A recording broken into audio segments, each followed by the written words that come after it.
Hi everybody, my name's Heidi and I am a tutor for Riverside Crafts and Beads. Today we're going to be doing a video on paint pouring. It's become very popular just recently and everybody wants to know how to do it, and we've been teaching it at Riverside Crafts, and I'm going to take you through the steps today for 4 different techniques.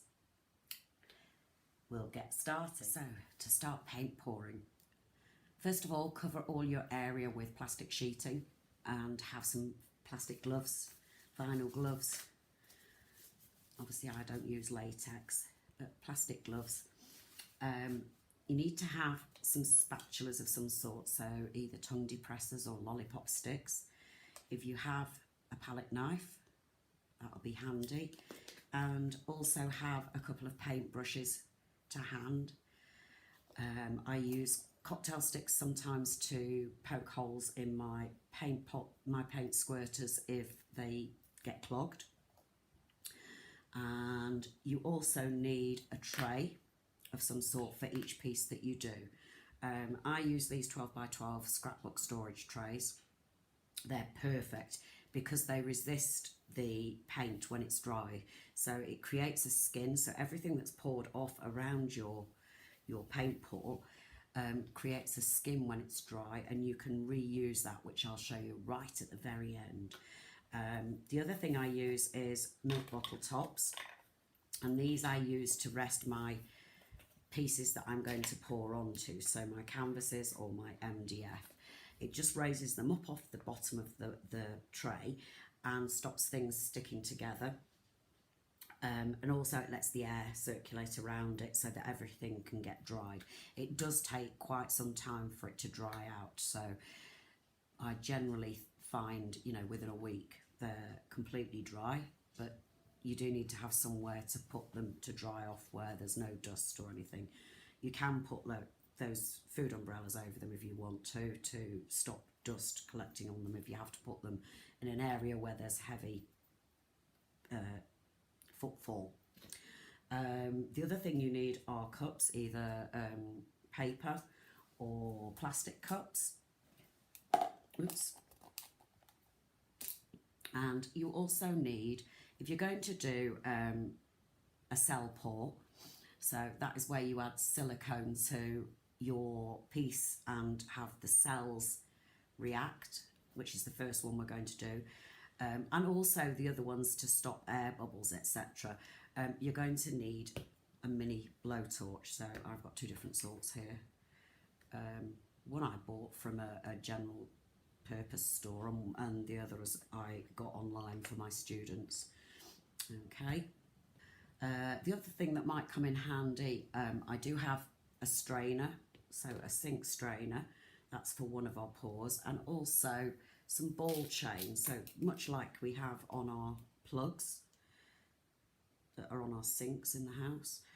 You can also buy this at Riverside Crafts and Beads. We do this on the roll, so that's going to be our chain pull. The other thing that I found is particularly popular with my students is to add glitters and mica powders once you've poured your piece, so it just gives that final finish to it. So if you have some glitters, very fine glitters work best, not chunky ones, and you would do this after you've used your blowtorch because some of them can be flammable, so that would be the very last thing that you would sprinkle on top of your piece. The other thing I find useful is a paper plate of some description. It doesn't have to be square. That's to put my brushes and things on once they're wet, and also when we do the chain pour we need a surface to pour some paint onto to put our chain in. Okay, so the last thing I'm going to show you is the silicone.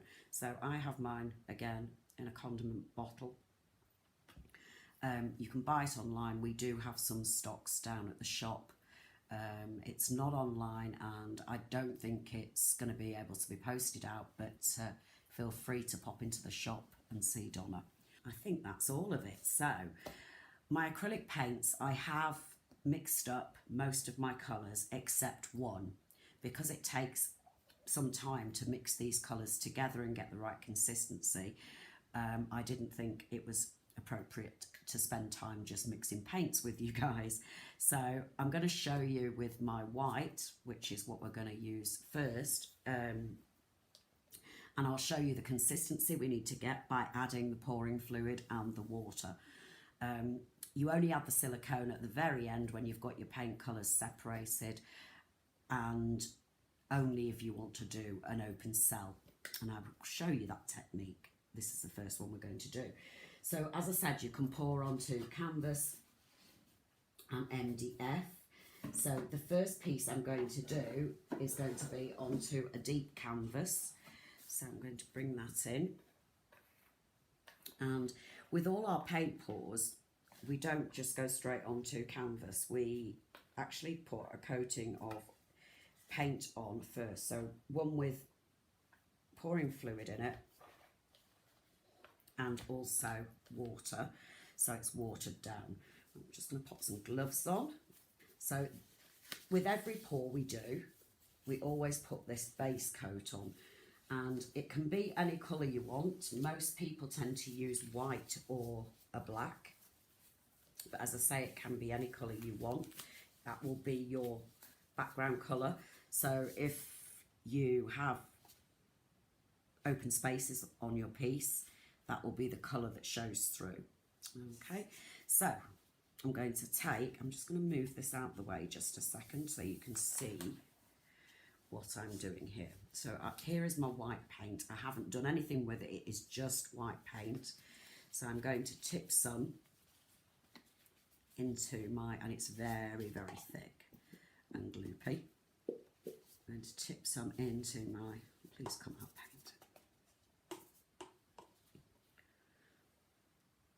Okay, so we're going to need this for every piece we do, because I'm going to be using white as my background, so I'm going to put a fair amount in here.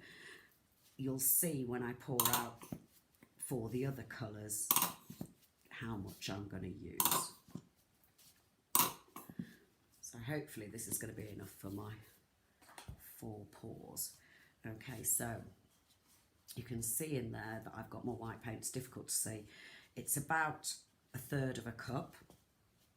And I'm going to get a lolly stick, and you can see it's really, really, really, really thick. Ooh. Okay, so I'm going to add some of my pouring fluid, and mine is in, you can take it straight from the container, but mine is in a condiment, squirter. I'm just going to put in about half of what we've got of paint, so about half of the quantity of paint we put in, and I'm just going to mix it around and see what we're like. Now we're still very, very thick, so can you see there, we're really thick. It's barely dripping off our thing. I'm going to put a bit more in. So you can put equal quantities of paint and pouring medium. With water, you only want to put 1/3 at the most of what you've got paint quantity. So not so much water.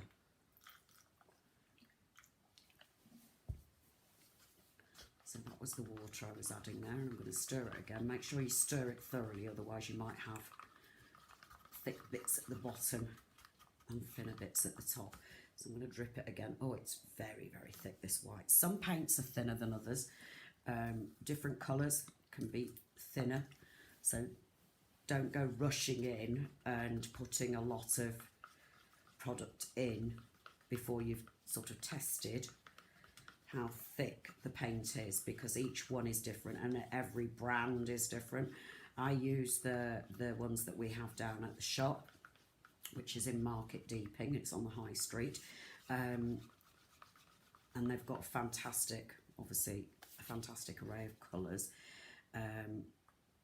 Obviously I've pre-planned my colours for today, but you can use any colours you want, and you can use metallics as well, so you're not limited in the colours that you use. Okay, so let's see how we are now. Can you see that this is running? Okay, so this is how I want it. This is like double cream. So I'm going to bring, let's move those out of the way. I'm going to bring my piece back into the frame for you. And what we're going to do is we're going to, I'm just going to pour some on. And I've got a little palette knife here and I'm just going to smooth it across. Oopsie daisy. So you want it to look like it's been iced on top, so we do want to get it nice and smooth. So you don't want to use a brush for this, because when you use a brush you're not putting on enough paint for this to work. So don't worry about your edges. When you have finished your pour, you can, as it's, because it will drip down the sides, as it drips down the sides you can actually sort of drag it with your fingers. You can use your fingertips to just drag it to the edges and make sure your edges are covered. Or you can wait, just going to add a little bit more in this corner. You can wait until the whole thing's dried and then you can paint metallic around the edge of your frames. You can use building flakes, you can use metallic foils, so you can finish off the edges in a different way, or you can just paint them, so it's entirely up to you. So you can see it's got a nice thick coating. And you don't want it all running off the sides before we start. Okay, have we got everywhere covered? Let's just get a little bit more there. So it doesn't need to be completely flat, because as I said, this is just the background that you're going to have. So I'm going to move that out the way. So this first one that we're going to do is a dirty pour, and we're going to do with silicone so that we get the cells reacting. Okay, so we've got 3 colours plus our white. So I am going to use white in the pour as well, so that it brings the white to the front of our piece. The other colours that I've got teal, which I've already pre-mixed, but it might have thickened up a bit, so I might have to put some extra in. I'm going to put these all in separate cups so that I can, add silicone to them. So I've put, let me move that forward a bit so you can see I've got my teal in there. Now it is, although it seems a bit daft to add black, it's not going to completely overtake your piece, so it does tend to sort of give it a bit of definition. So that one's my black.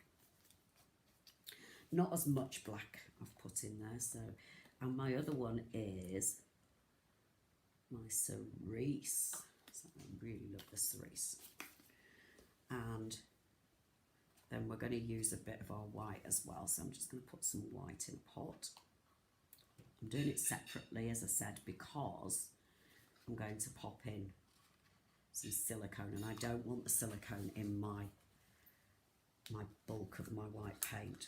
Okay, so I've got my 4 colours, and then I'm going to take my silicone. You see my cups there, and I'm just going to put a few drips. You might see it make a difference in the paint before we even start doing anything. Then you're going to need stir it in. So stir each one separately.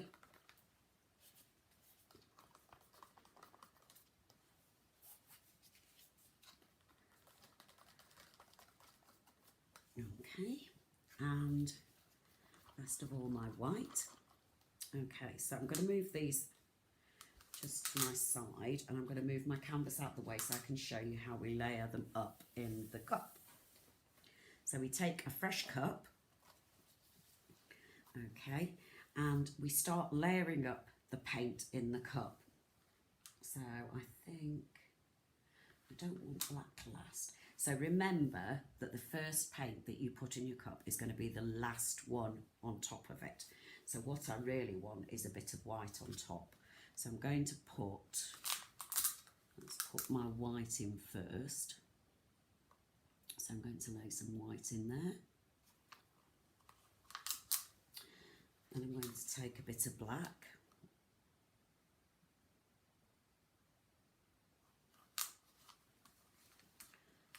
If you can see in there, oh, just.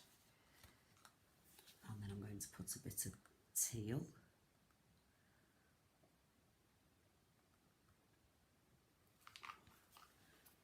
And then a bit of purple.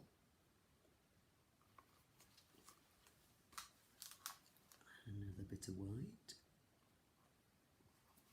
A little bit more. That teal seemed a little bit thick. Just add a little bit more water to it. That's better. Just pour a little bit more in. Black. And don't worry if you do make too much paint. Just leave it till the end, and then if you have a spare tray, you can literally dot your paints in your tray. Right, I'm just going to put one last bit of white in, and I think we may be there. Okay. So now comes the tricky bit. We're going to do a flip pour. So what we're going to do is I'm going to lift up my canvas and I'm going to flip my cup onto my canvas and then set it down and leave it for a second. Okay, so I'm going to take my cup, there we go, and flip it down. Okay, so I can see through the cup that the colours are, oops, the daisy. So you can splodge it. The cup's, oops, not empty. You can splodge it around a bit. Okay. Let's get the excess out of the cup. Don't waste it, all those beautiful colours. So, we're now going to tilt. So we tilt it to various sides, and you can see those cells opening up already. There we go. So we just want it to get to kind of the edges. We don't want it to run too much over the edge if we can possibly help it. And we're going to tilt it up towards me. When I tilt it back again, you'll see as I'm doing this, the cells are opening up on it, and then when we torch it as well, it's going to open up even more. Okay, so I might need to add a little bit more. So let's, if you feel it needs a bit more, go back to your dirty cup and add some more painting.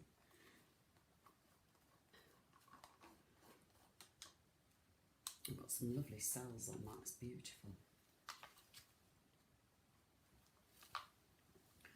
Let's just add a blob of that white. Okay, so I've got a few more bits in my cup, and I'm just going to do another one here.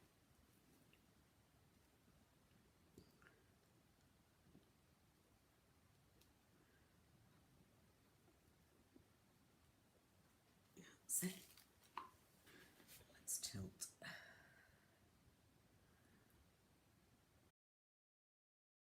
Now you don't have to take it right to the very edges. It's good to have some empty space and some white. It's entirely up to you. So if you want it to go right over to the edges, then just keep tilting. You can change direction. You can kind of manipulate it to move to where you want it. So if there's a particularly good bit that's coming out, then just tilt it to where you think it would be better to go. And I think I'm going to leave it alone. Okay, so you can see these beautiful cells that have opened up. Now what we're going to do, I'm just going to change my gloves because I've got a bit sticky. Sticking to each other. You'll have quite a few glove changes if you don't want to be sticking to each hand. So this is my blowtorch. What you don't want to do is keep your blowtorch on the same bit for too long and don't have it too close. But if you've got any air bubbles, it will remove the air bubbles. You can see, maybe see some of them popping. And it also helps open up those cells as well. So you can see that my cells are nice and open and catching all those little air bubbles. If you can see where I've just been, is little blue. Basically it moves it around a bit, so sometimes you'll get a different colour come through underneath when you put the heat over it. Okay, so I can't see any more heat bubbles. I'll just wait for my torch to go out before I put it down. So I would leave this like this, but if you wanted to, I have got some nice, very fine sweet poppy glitter, and use the end of one of your lolly sticks and just pick up a tiny bit and just give it a sprinkle, and it just gives it that little sparkle. I love this colour. I'm not quite sure what this one is. Oh, that's beautiful. I love those colours. There we go. Okay, let me tell you what colour that one is. That one is Crystalline Rainbow. That's beautiful.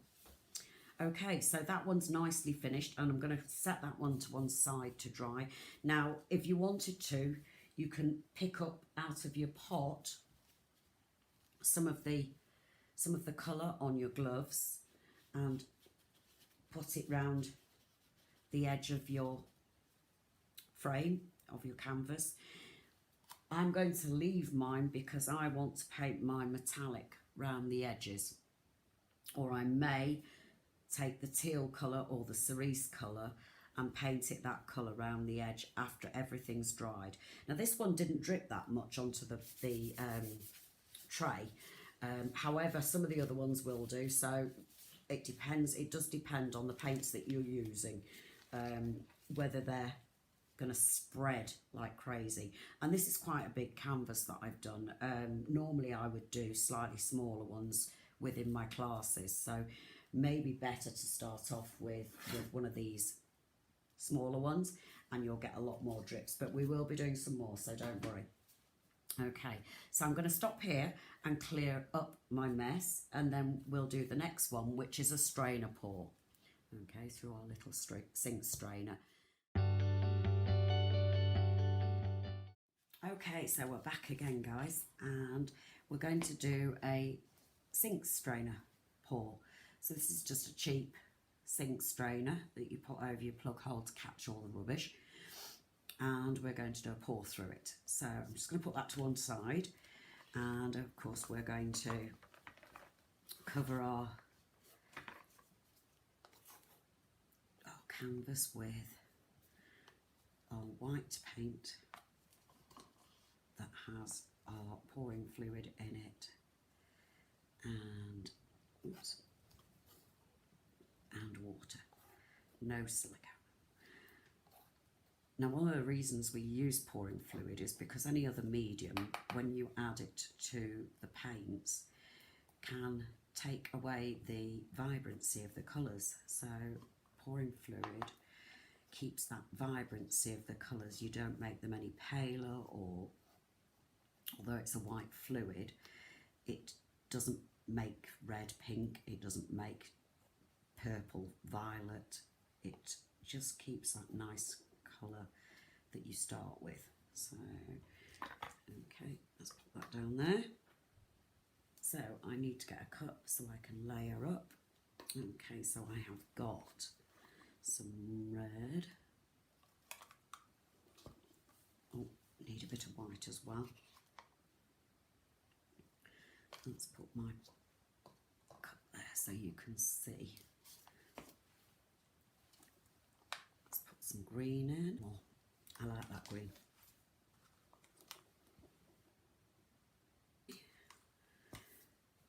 Orange.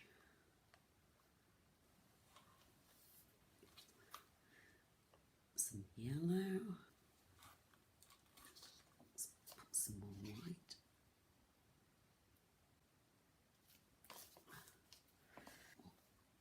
Purple.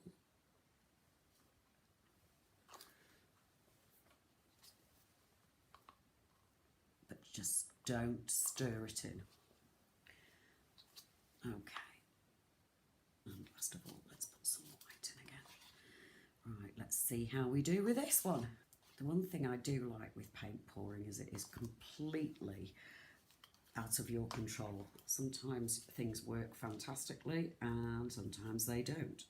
So, as we tip this, we're going to swirl it around. So I'm not going to just dump it straight in. I'm going to swirl it somewhat.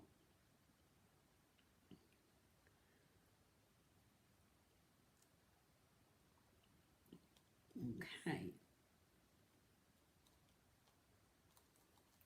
You can see what's happening. And you can see coming out from the sides of it, it's almost like, I always think they look a bit like peacock feathers coming out. So let it do its thing for a few minutes. Patience is a virtue. It's moving very slowly, so I'm going to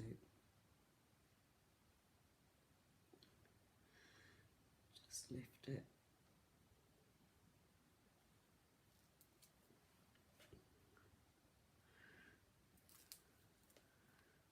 We have this beautiful flower. Now you can stretch it just a little bit. I'm not sure that it will stretch right the way down to the bottom. We don't want to distort it too much. But it is rather pretty. I'm going to tip it a bit to my side. Now it's entirely up to you. You can take this right to the very edge, or you can, as I've done, leave it there.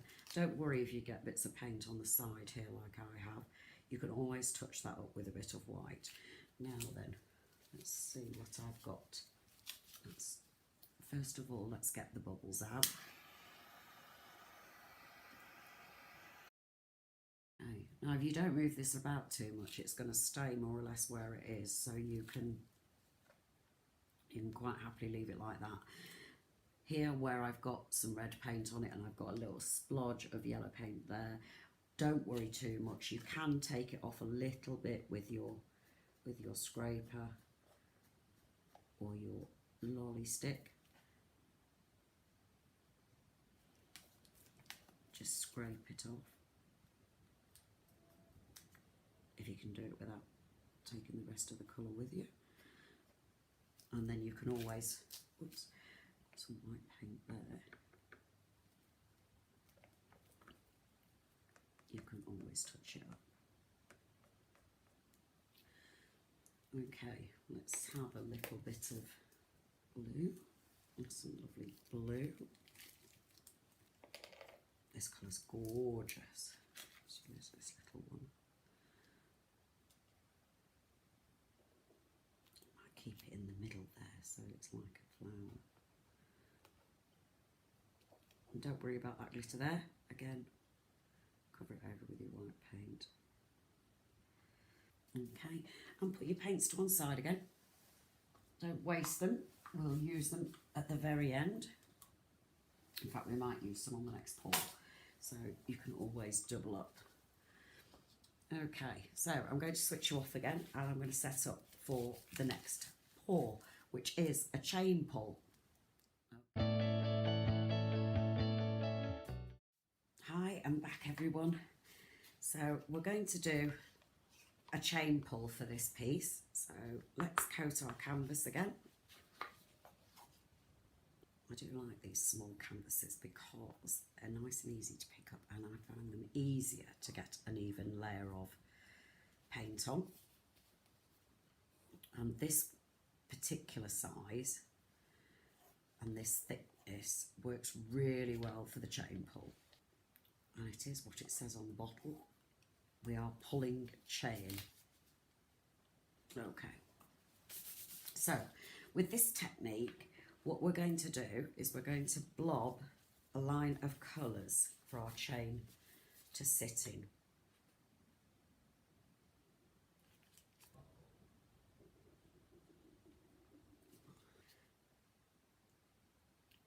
Oops.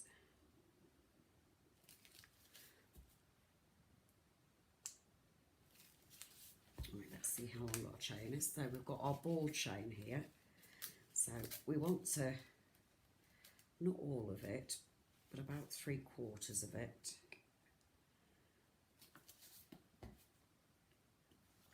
Another green. As this chain pull works, it does tend to look like flowers, so it's kind of good to put some green at one end of it. Okay, so then we're going to drop our chain into the paint and then grab a lolly stick and just blob. Get a wipe.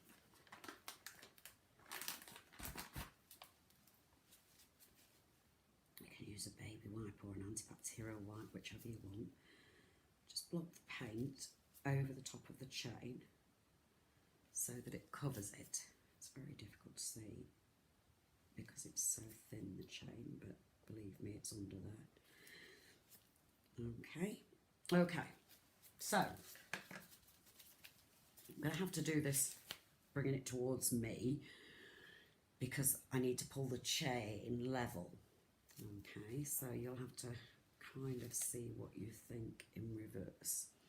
So we're going to start by dropping our chain in a circle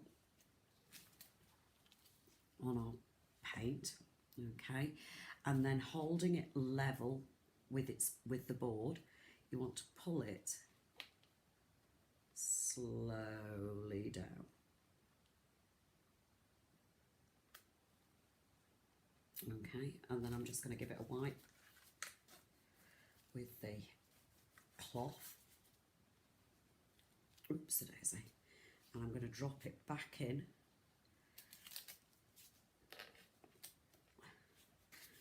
And just pop the paint over it again. It doesn't matter if the paint starts to mix a little bit. It'll just make it all that more interesting. For some reason that's got teal in it. I don't know how that got in there. Okay, I'm going to do it again. Now you can do it the opposite direction. I'm going to do this middle one higher.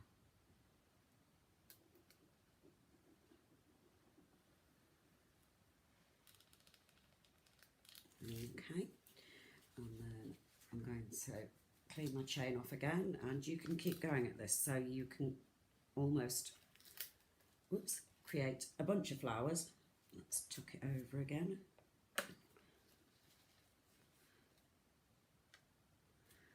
Okay, let's do it from this direction this time.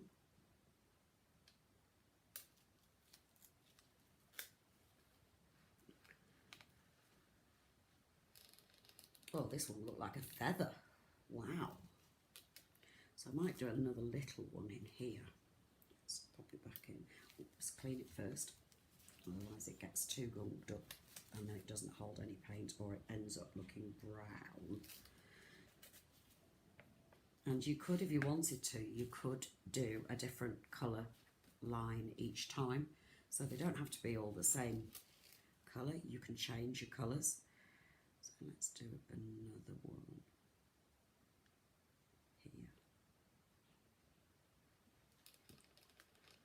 There we go. Okay, let's turn this round so you can see it. There we go. So it makes, sometimes it looks like a feather, sometimes it looks like an orchid, but that's how you achieve it. Okay everyone, I'm back again. So this time I've got an MDF piece and I'm going to cover it in our white that's got our pouring fluid in it and some water to make it that consistency that we so like. Now this particular one is a little bit different. You can use cling film for this and plastic bags. I've just got a supermarket freezer bag, I think it is, to use for this one. So just raid your kitchen. Now any of these pieces, if you want to preserve them for longer, or you want them to have a nice sort of varnished look to them, you can place these under resin. So you can, once they're completely dry, and make sure they're really, really, really dry, you can pour resin over the top. So if you did a coaster, you could pour heat resistant resin over the top of it to preserve it. And of course, what I'm going to show you at the end with the skins, you can use those and again set them into resin for jewellery pieces, or you can cover notebooks. You can die cut the skin. There we go. Okay, so I'm going to take it that way and I'm going to try it. Now I might be crafty with some things, but I'm not very good at drawing and creating flowers and things, but this one you need to create a flower. So I am going to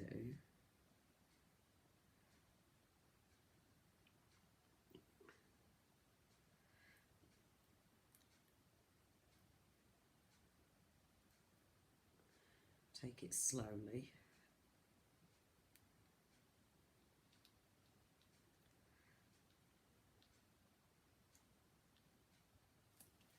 Okay, so I've got one there, and I think I'll do an orange one down the bottom. Now it doesn't have to be perfect, so you can see mine is far from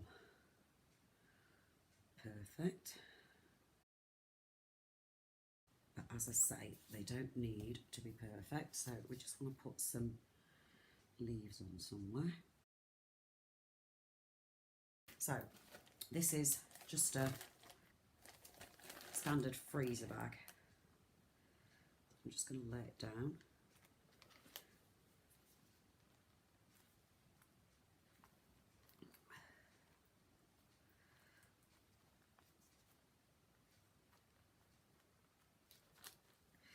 Now you want to pick it up from the corners.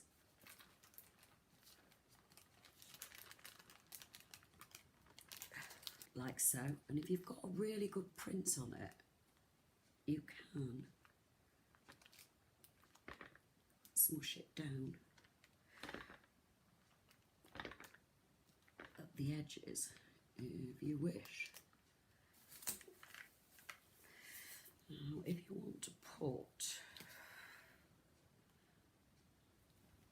a bit of a centre in it, now what I tend to do after I've done that is get a balloon. Don't blow it right up, you only need it little.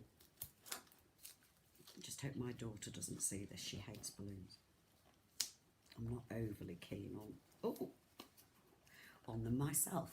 So you can see I've just blown this balloon up. Now I'm going to smush it. Now, a piece of card, it's acrylic painting card, and I'm just going to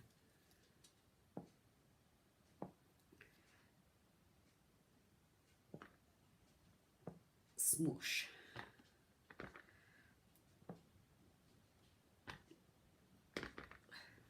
bit of white in that orange one because it looks a bit stark.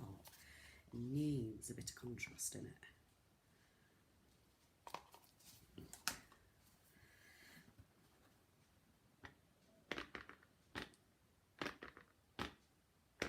That's better. So I'm just going to print this onto this paper, and you can use this for background for a card. That's nice. So I'm just going to smush this down.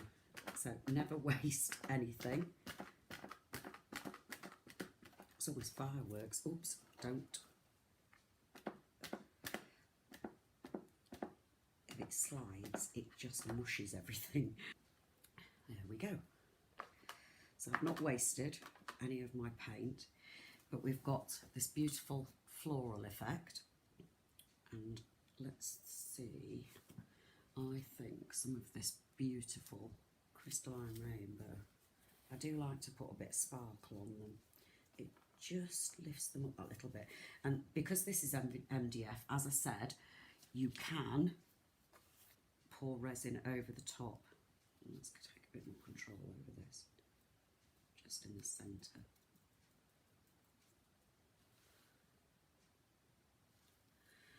So just get a little bit on your tip of your palette knife. Just tap it where you want it to be, and you've got a little bit more control over it, unlike what I did on the last with the blue. So as I say, you can pour resin over the top of this. You can also spray shine over it. The sprays, the craft sprays that you can get. I think I'd like to put. Now your paper will curl up, but once it's completely dry, you can flatten it so you can get it back to its regular shape. And I know I've got some luscious green glitter here. I'm just going to put a bit on this card one. I just think it's going to be stunning. And I'll be able to use that. You can die cut it. You can just use it for background card or your journaling, mixed media. Very good for that.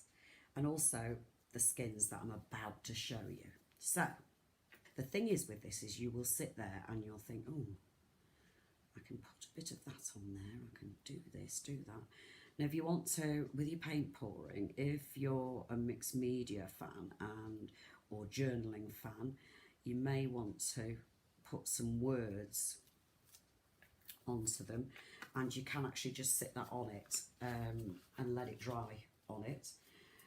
If anything curls up like the card has done, you can wait till it's completely dry and then just sit something really heavy on it, and it will set back down again. Okay, so I'm just going to move this out of the way.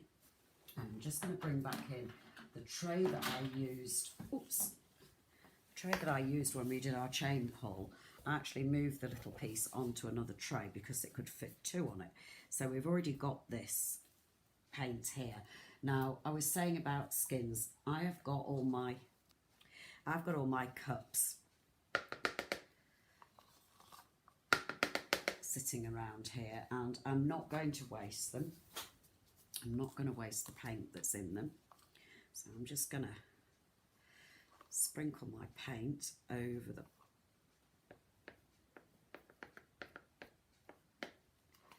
Now these trays are fantastic because you literally can peel the skins off of these when they're dry. Let's pop a little bit of white left in there. Don't waste your paints. Make yourself some skins. So this is going to be a really bright skin. It's going to be fantastic. I keep splashing myself, so be careful when you're doing this. If you're tipping it out towards yourself, you may well get splashed. You probably do with a face guard for this. or safety glasses. Okay, so I'm not going to do it all because you'll be here for hours with me finishing off doing this. And again, once you've got all your paint out and moved around on your tray, you can add your glitters again. You can add little embellishments, so you know, if you've got any like little charms and things like that that you want to just push into it, you can do that as well. You may find occasionally the charms come loose when it's dry, but it will still have an indentation where it's sat. So all you need to do is just lift it up and just add a little bit of glue. But the stickiness of the paint should hold it in place, but just occasionally it doesn't. Oh, this is so much fun.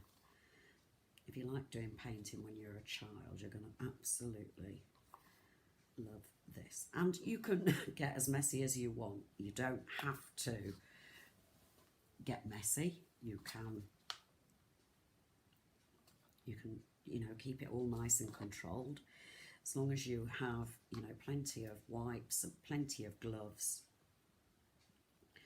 then you can keep it as controlled as you want. I did actually do my first paint pour in my actual craft room where I don't have anywhere near as much space as this, and it was quite controlled and I managed to not get it over too much. More on myself than anywhere else, so yeah, I tend to always get, if there's anything messy, I always get it over myself, so I'm just going to pour a bit of this in. Okay, so I've not used up all my paints, but I'm going to show you. Just move your tray around so your skin spreads out and covers the surface. So what you don't want is any spare spaces of the tray, so you do want to make sure it's covering the whole surface. That's really colourful. So I'm not going to spend all that time doing that. So I'm just going to move that out the way. And then I shall show you some pieces that we have made with the skins. So this purple, this element here is skin, and I took it off and used a PVA glue and stuck it to a tag, just one of our tags, and added a couple of embellishments and some ribbon.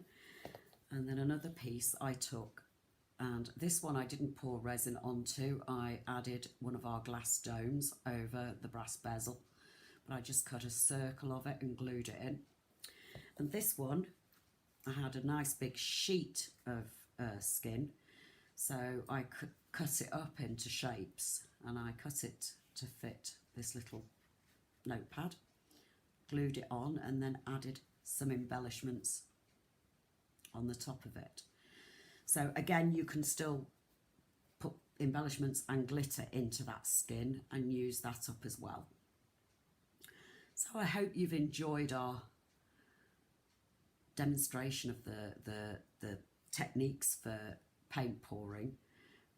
If you really enjoyed it, please subscribe to our Riverside Crafts YouTube channel and our Riverside Beads channel, which is our sister company, and we do all things beading and jewellery. So I'll probably see you on both channels. Okay, I hope you enjoyed everything, and please pay us a visit at Riverside Crafts and Beads in Market Deeping on the High Street. Bye.